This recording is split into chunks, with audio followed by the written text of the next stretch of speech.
Dalam proses penyusunan kabinet Presiden terpilih Prabowo Subianto, sejumlah parpol mulai merapat.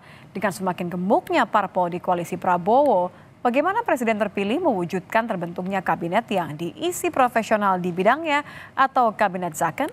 Lengkapnya dalam ulasan Istana bersama jurnalis Kompas TV Friska Clarissa.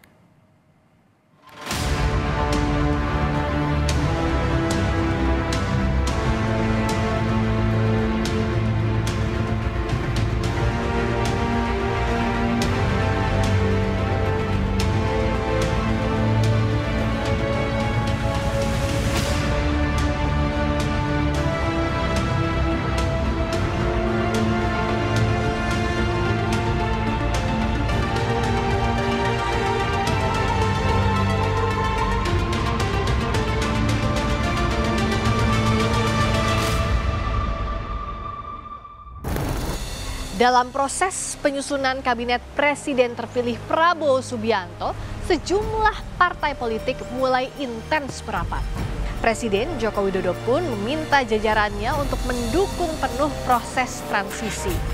Lalu di tengah banyaknya parpol yang merapat usai pemilu, bagaimana mewujudkan visi kabinet Zaken alias kabinet yang diisi para profesional di bidangnya?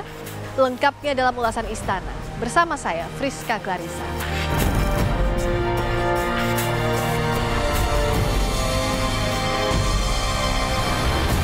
Jelang sebulan pelantikan Presiden dan Wapres terpilih, Presiden ke-6 RI Susilo Bambang Yudhoyono menyambangi kediaman Presiden terpilih Prabowo Subianto di Kertanegara, Jakarta Selatan, Kamis siang. Menurut juru bicara Prabowo, Dhanil Anzar Simanjuntak, Prabowo membutuhkan masukan dari SBY karena tantangan kepemimpinan ke depan sangat dinamis. Maka pengalaman SBY memimpin Indonesia selama 1 dekade diperlukan.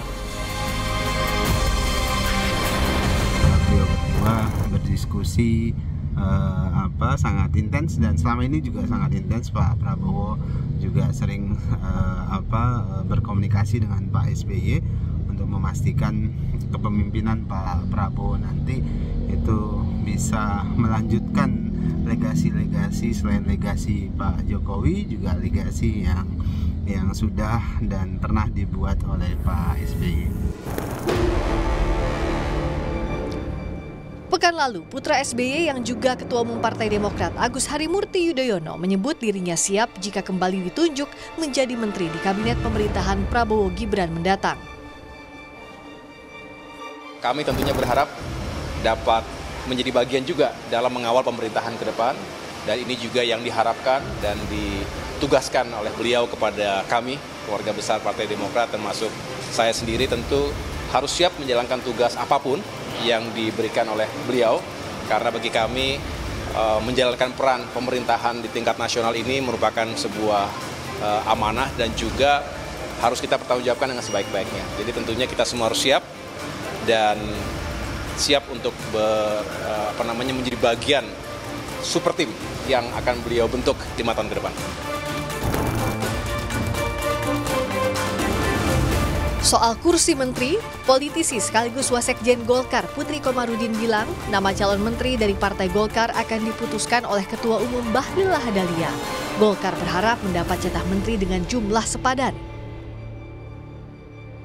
Kalau soal nama-nama itu kita menyerahkan full kepada Bang Bahlil sebagai Ketua Umum. Jadi kita percayakan beliau pasti mengetahui kader mana yang memang pantas ataupun siapa yang akan beliau ajukan dari Golkar untuk menjadi kandidat menteri dan juga calon wakil menteri. Untuk porsinya berapa banyak kira-kira? Kalau porsinya tentu kita berharap ya pasti lebih banyak daripada apa yang Golkar dapatkan hari ini. Tapi kan tentu itu hak prerogatif Presiden untuk berapa jumlah yang akan diberikan kepada Partai Golkar. Namun kami mempunyai komitmen yang sama, kita akan terus mendukung pemerintahan Pak Prabowo Mas Gibran sampai akhir. Gerindra juga angkat bicara soal jatah menteri. Ketua Harian Partai Gerindra, Sufmi Dasko Ahmad menyebut hanya sedikit kader Gerindra yang bakal mengisi kabinet di pemerintahan Prabowo Gibran. Saya juga belum tahu progresnya sampai mana, karena itu adalah hak prerogatif daripada Presiden terpilih.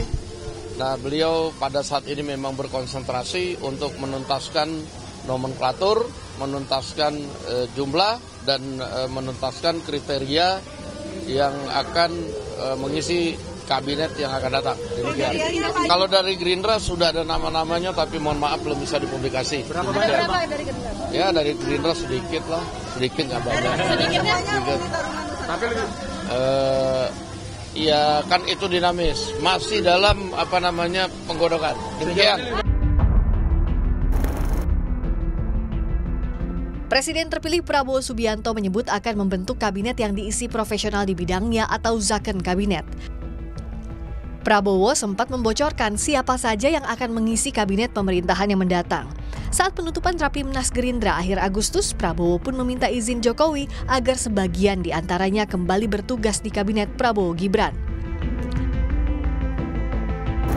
Pak, maaf Pak, karena Bapak pilih orang-orang hebat, mungkin sebagian dari mereka di kabinet saya Pak nanti ini. Tapi saya sudah tahu akal kalian. Kalau diajak Pak Jokowi, kami mendahului Pak. Kami akan jemput Bapak. Bukan jemput Bapak, dia takut diajak itu. Dalam sidang kabinet paripurna terakhir di IKN, Presiden Joko Widodo pun meminta jajarannya mendukung proses transisi. Kita semuanya harus mendukung penuh program Presiden terpilih. Pastikan transisi pemerintahan berjalan efektif. Jika diperlukan regulasi baru, jika diperlukan perumusan kebijakan yang harus segera dibuatkan, segera dibuat dan segera diselesaikan.